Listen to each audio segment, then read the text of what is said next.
Well, hello everyone.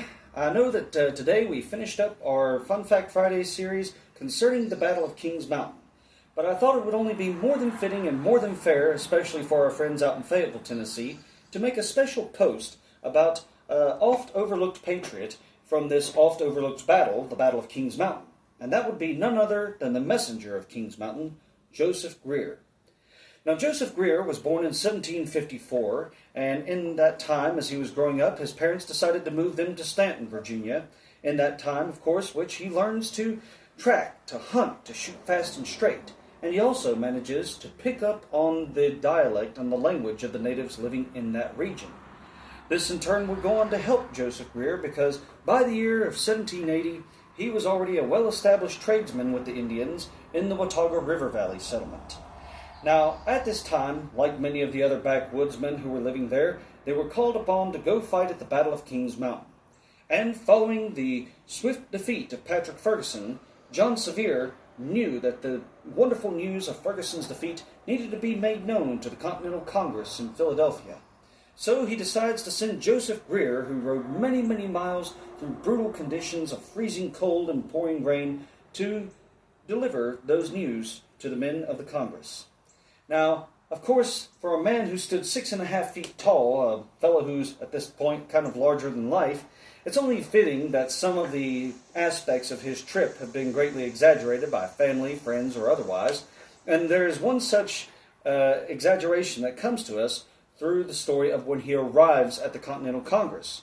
Once he dismounts from his horse, he strides up to the door and is greeted by a servant who says, "Oh, no, sir, you can't go in. They're in session." Greer says, "The heck I can't." And what does he do? But he grabs the attendant, picks him up, and uses him as a battering ram to open the door. And then he strides in to the amazement of these congressmen sitting around and says, "We won at Kings Mountain. You're welcome." And then turns around and heads on back. But no sooner did he leave than one of the stunned congressmen, who finally regained himself, spoke up and said of Mr. Greer, who stood 6.5 feet tall, clad in buckskins, that if he was but a small specimen of the soldiers who fought at Kings Mountain, no wonder they had defeated Ferguson's forces.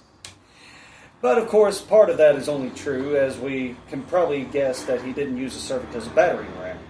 Nonetheless, we see that after the war was over, Joseph Greer would go on to set up a trading post in Knoxville, which would later be the capital of Tennessee, which was founded in 1796. He also serves as a clerk on the Court of Equity from 1799 to 1801. But Greer was not one to sit around for very long, and we see that providing his services in the Revolutionary War, Joseph Greer was awarded land grants from the government.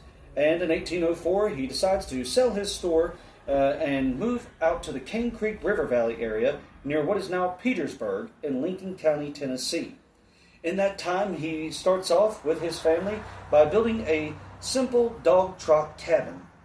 But of course, with a growing family on the way, that cabin proved to be too small. And so Joseph Greer built another cabin about a mile from the site of the original one. Unfortunately, that second cabin did not last, because after Greer's passing in 1831, we see that it was unfortunately torn down.